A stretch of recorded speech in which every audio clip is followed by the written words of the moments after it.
자, 여러분 안녕하십니까? 자, 여러분 2014년도 세무사 재정학 기출문제 1번서부터 같이 한번 공부해 보도록 하겠습니다. 자, 우선 1번 한번 보도록 하시죠. 자, 우선 1번 문제가 이게 좀 어려워요. A와 B의 효용함수가 각각 주어져 있는데 둘 다 XY 중에 작은 게 전체를 나타내니까 레온티에프 효용함수라는 거 알 수 있죠. XJ랑 YJ의 전체 공급량은 각각 10개이다 이렇게 있습니다. 그러니까 이제 우리가 첫 번째 알 수 있는 것은 XJ 전체 공급량은 XA와 XB가 더하는 건데 이게 이제 10개씩 논아 가질 수가 있다는 겁니다. 이해 가시겠죠? 자, Y도 마찬가지고 Y도 전체 A가 갖고 있는 거랑 B가 갖고 있는 거 합치면 10개 이렇게 되어 있는 거예요. 자, 효용함수는 어때? 효용함수는 L자 형태죠. 그래서 우리 해설에 제가 그림을 잘 그려놨거든요. 그거를 좀 보셔야 될 것 같아. 그래서 첫 번째 A라는 사람은 이쪽에 위치해 있습니다. A가 소비하는 양과 A가 소비하는 XJ랑 YJ 이렇게 있고요. 그 다음에 B가 소비하는 XJ랑 YJ가 여기 있어요. 이쪽으로 갈수록 XJ죠. 그래서 XB가 되고 이쪽으로 갈수록 YB가 됩니다. 자, 무차별 곡선이 어떻게 생겼냐면 L자 형태로 생겨 있는데 이게 특징이 같을 때 아이디어만 보세요. 사실 이런 문제가 나오게 되면 그냥 감으로 그냥 살짝만 보셔야 될 것 같아요. 같을 때가 이제 꺾인다라는 걸 생각하세요. 그러니까 XA와 YA죠. YA가 같을 때 하나의 효용이 만들어지는 거예요. 자, 그래서 YA가 같을 때 그때 하나의 효용이 만들어지는데 그때 A의 효용 달성돼. 그러니까 예를 들면 A가 XJ 1이고 YJ가 1이면 그때 효용은 1 이렇게 되는 거야. 자, 그래서 여기 L자 형태가 이렇게 돼 있다 할게요. 그러면 둘 다 소비하는 게 1과 1이면 이렇게 1이 돼. 자, 여기 살짝 직선을 그려가지고 아이디어를 보시면 결론적으로 말씀드린 거기 나와 있듯이 대각선의 형태가 됩니다. 자, 그래서 우선 대각선의 형태가 되고 얘가 이렇게 L자 형태가 이렇게 됐죠. L자 형태가 이렇게 된다고. L자 형태가 이렇게 돼요. B도 마찬가지입니다. B 같은 경우에도 보시면 똑같은 원리에 의해서 요거 두 개 같을 때 하나가 만들어져. B의 효용은 XB와 YB가 이렇게 같을 때 효용이 하나 만들어집니다. 자, 그래가지고요, 여기 나와 있는 것처럼 직선으로 표현을 하면 이렇게 되면 이렇게 돼요. 이해 가시죠? 자, 그래서 우리가 보시는 바와 마찬가지로 이쪽에 위치하게 되면 우선 첫 번째 계약곡선이 이 대각선의 형태가 되고 이쪽에 A라고 할까요? A라는 형태가 되면 이때는 A라는 애가 XA가 하나 소비하는 겁니다. XA가 YA가 UA가 1 이렇게 되는 거야. 자, 그럼 이 A점에서 B는 여기서부터 소비하니까 전체 X랑 Y가 10개씩 있는데 A가 하나, 또 YA가 하나 하면 XJ를 B가 몇 개를 가지고 있어요? YJ를 B가 몇 개 갖고 있어요? 그때 B의 효용은 9 이렇게 되는 거 알 수가 있어요. 그러니까 A점에서 A와 B가 누리는 효용이 각각 이렇게 돼. B점일 때는 역시 두 개 살짝 볼게요. B점일 때는. 그러면 B점일 때 이 대문자 A라는 사람의 효용은 2, 그리고 B라는 사람의 효용은 8 이렇게 된다고. 그러니까 효용 자체도 어떻게 됩니까? 라고 하면은 우선 효용 자체도 두 사람의 효용 전체가 어떻게 됩니까? 10을 논하는 게 되는 거야. 그래서 A의 효용과 B의 효용 같아지는 거 알 수가 있고요. 우리가 이제 공부를 위해서는 여러분 그러니까 중요도 하나예요. 공부를 위해서는 무슨 계약 곡선을 막 이렇게 곡선으로 막 그려가지고 막 어렵게 하는데 이런 건 이제 그래프를 그냥 일반화시켜서 막 억지로 하려고 이제 해서 한 거고 실제로는 뭐 이렇게 매끄럽게 떨어집니다. 자, 그래가지고 여기 나와 있는 것처럼 결론적으로는 요게 이제 효용가는 곡선 자체를 끄집어내게 되는 것이고 그게 바로 이렇게 3번으로 우화형하는 에즈워드 박스상에서 되는 것을 알 수가 있습니다. 이해 가시겠죠? 뭐 중요도는 그냥 별표 하나 정도니까 이 정도 체크하시면 되겠습니다. 자, 다음 2번 볼게요. 자, 칼도 힉스 보상 기준에 대한 설명으로 옳은 것은 이렇게 나와 있어요. 자, 우선 칼도 힉스 기준은 누군가 희생 없이 어떤 사람의 후생 증대가 불가능하다? 이거는 뭐야? 그렇지, 파레토 개선이 불가능하다는 거죠. 그래서 파레토 개선이 불가능한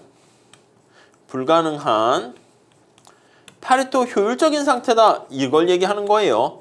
파레토 효율적인 상태 이렇게 보시면 될 것 같고요. 1번이 이제 바로 그 얘기가 되고요. 2번 볼까요?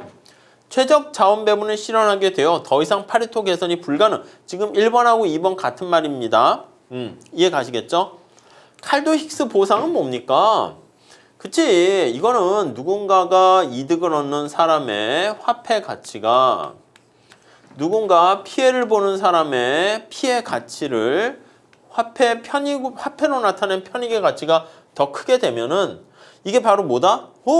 우리가 개선인데 실제로라는 말을 쓰면 안 된다고 그랬죠. 그래서 실제로 보상을 해주는 게 아니라 보상이 아닌 그래서 실제로 이렇게 하면 이거 X 이렇게 되는 거야. 그럼 무슨 보상인데? 잠재적 보상이다. 이렇게 얘기를 해야 되는 것이죠.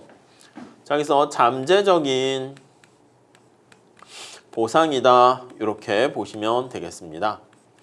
자, 잠재적이다라는 얘기는 이론상 아니면 가상적 이런 거랑 같은 말이야. 가상적 또는 이론상 네, 이렇게 봐주시면 되겠습니다. 네, 이렇게 봐주시죠. 자, 그리고 3번 칼도 힉스 보상의 기준은 실제 이거 아니라니까요. 뭐 1, 2번은 틀린 건 아닌데 파레토 효율성 얘기이기 때문에 틀린 거고 4번 칼도 힉스 보상 기준이 적용된다는 것은 잠재적 이 말 맞아요. 이론적, 가상적. 오케이. 이건 되게 중요한 지문이죠. 다음 5번 이제 난이도는 떨어집니다.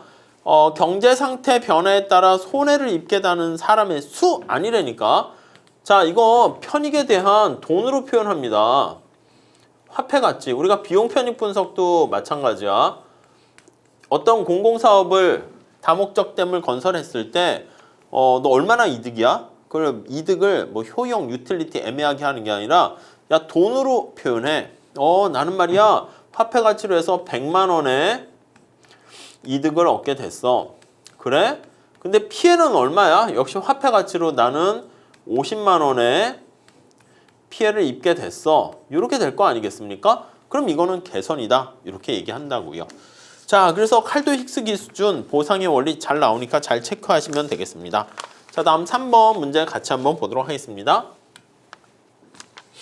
자, 건강보험 시행 과정에서 발생하는 도덕적 해이를 줄일 수 있는 방법은 여러분 도덕적 해이와 역선택을 보셔야 되는데 도덕적 해이는 계약을 체결한 이후 이렇게 됩니다. 계약을 체결한 이후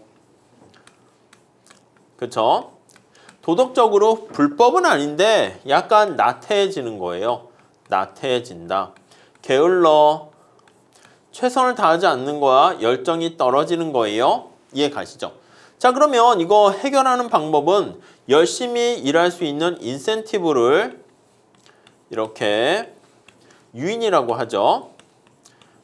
발동시킨다 라고 보시면 되겠습니다.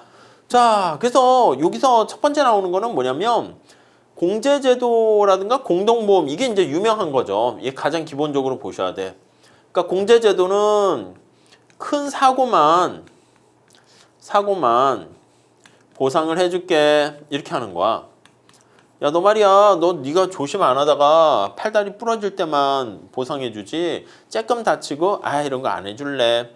공동보험은 너 사고 나면 너도 일부 부담해. 그러니까 이제 뭐 한 80%만 보상을 해주는 거야. 완전 보험이 아니라 완전 보상해주는 게 아닙니다. 그 다음에 이제 사실 이제 기억 디귿이 제일 중요한 거야. 근데 여기에도 나와 있듯이 정보를 확산해 준다거나 그래서 이 사람이 열심히 하는지 열심히 안 하는지를 쉽게 파악할 수 있도록 만들어 주거나 아니면 영리병원 제도를 도입해 가지고 해결할 수도 있습니다. 그래서 거기 영리병원 제도를 하게 되면 이 도덕적 해이는 뭐야? 병원에서 자기가 어차피 공짜라는 느낌이 들잖아. 아니 보험에 가입하니까 그냥 심심하면 병원에 가는 거야. 근데 안 돼요. 돈 내세요. 이렇게 되면. 그러면 공짜가 아니라 자기가 이제 비용을 부담하니까 공짜라는 의미를 이게 무임승차죠. 제거를 해야 되는데 돈 내세요. 이렇게 하는 거야. 그렇게 되면 이 공짜라는 의미를 제거할 수 있게 된다라고 보시면 되겠죠. 이해 가시겠죠? 어떻게 된다? 그치? 돈 내세요. 그러면 과잉 진료를 막을 수 있지. 공짜라는 생각이 들면 진료를 막아 이렇게 됩니다. 공짜라는 그런 것들을 제거할 수 있겠다. 그래서 이거 다 해당합니다. 네, 그렇게 정리하시고 자 다음에 4번 문제 한번 보도록 하겠습니다. 4번 문제. 자 우리나라 건강보험제도에 대한 설명으로 옳은 것은 이렇게 있습니다. 자 건강보험제도는요 일반적으로 강제 가입을 합니다. 우리나라니까 모두 다 가입을 하도록 해. 자 그래서 원래는 보험제도는 역선택의 문제가 빠질 수가 있어요. 일반적으로. 사실은 좀 애매하긴 해. 그런 측면에서 일반적으로 역선택 문제가 발생한다. 뭐 보험제도는 원래 그렇지만 우리나라는 강제 가입이니까 약간 이거는 해결할 수 있게 됩니다. 그래서 사실은 뭐 기업 같은 거는 어떻게 보면은 삼각형 이렇게 보셔야 될 것 같아요. 자 니은 한번 볼게요. 니은. 진료비는 건강보험에서 전액 부담하는 게 효율성 측면에서 바람직하다. 아니 여러분 건강보험에서 전액 부담하게 되면 이게 효율성 측면에서 바람직한 게 아니라 어떤 문제가 발생해요? 그치 도덕적 해이 문제가 발생하잖아. 도덕적 해이 문제가 발생하게 됩니다. 이해 가시죠? 그러니까 이거 어떻게 돼? 열심히 주의 의무를 안 하니까 비효율성이 발생합니다. 다음 디귿. 그러니까 이거 틀려서 바람직한 거 아닙니다. 니은은 날려야 돼. 날리고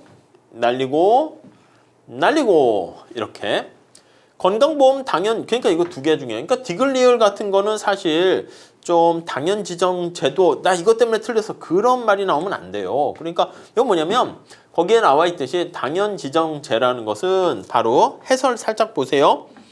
병원, 약국, 보건소에서 건강보험 적용 딱 봤더니 아이고 이거는 뭐 건강보험 아니면 저소득계층이고 이렇게 해서 누구는 차별 대우해주고 이런 게 아니라 그냥 무조건 다 혜택을 받을 수 있도록 해야 되는 겁니다. 자 그런데 이게 폐지됐어. 그러면 의사가 진료를 거부할 수 있는 거야. 거부 가능 이렇게 된다고요.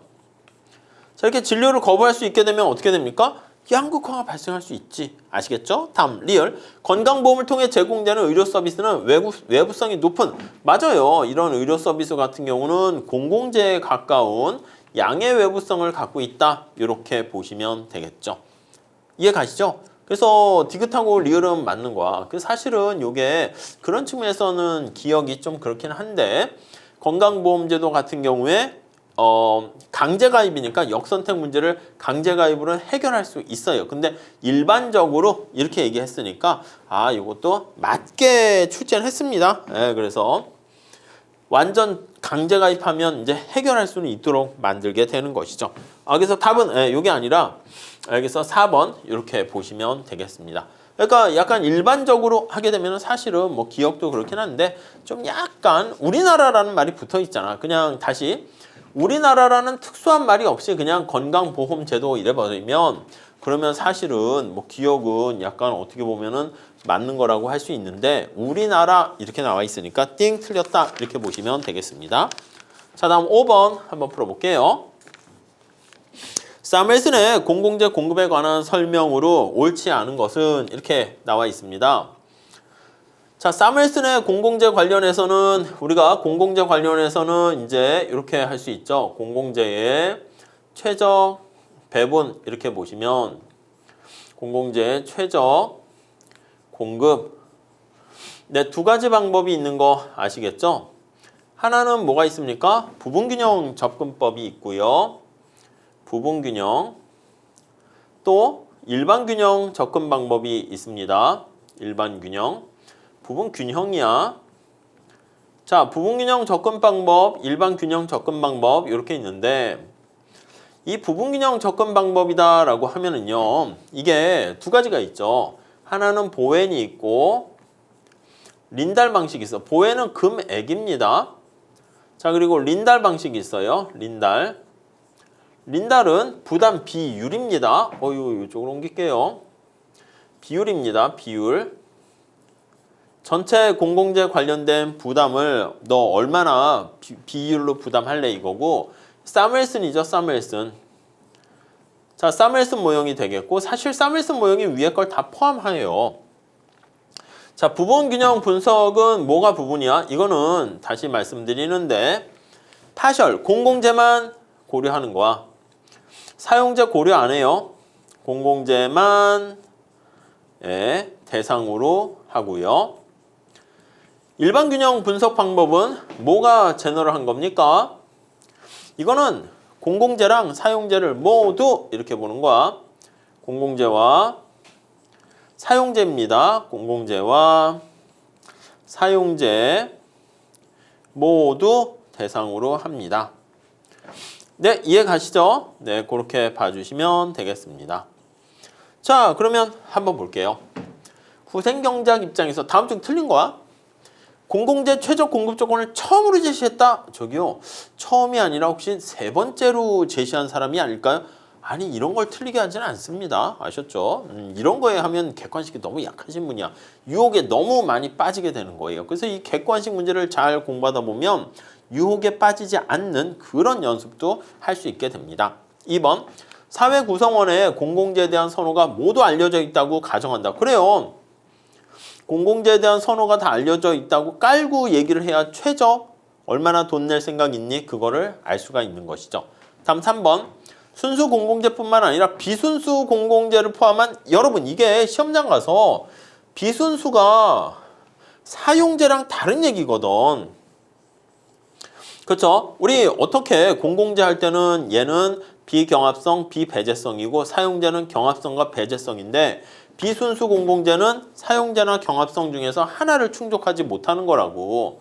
그러니까 얘는 사실은 다른 얘기인데 어떻게 보면 시험에서 딱 보면 비순수, 사용재 이렇게 실수할 수 있습니다. 우선 뭐 다른 걸 먼저 봐야죠. 자, 사회 구성원들의 소득 분배. 맞아요. 선호가 알려져 있고 소득 분배가 주어진 상태에서 얘기를 하는 거야. 그러니까 이 얘기는 소득 분배는 고려하지 않겠다. 이 뜻으로 받아들이시면 되겠습니다. 그래서 이게 이제 헷갈리지 않을게 순수 공공재뿐만 아니라 여기 공공재뿐만 아니라 사적재, 사용재라고 했잖아. 그러니까 여기서 우리가 힌트를 또 찾아내셔야죠. 사적재에 관한 각 소비자의 한계 대체율의 합이 그렇지. 여기 보시면 이거 각각에 대한 MRS입니다. MRS의 합이 이게 뭐랑 같다? 그치. 한계 변환율과 같아야 한다. 그래서 MRT랑 같아야 한다. 이렇게 됩니다. 자, 그래서 이 경우에 답은 3번이 틀렸다. 이렇게 정리를 하시면 되겠습니다. 자, 이렇게 정리하시고요. 우리 다음 시간에 6번서부터 다시 또 이어서 같이 풀어보도록 하겠습니다. 여기까지 할게요. 감사합니다.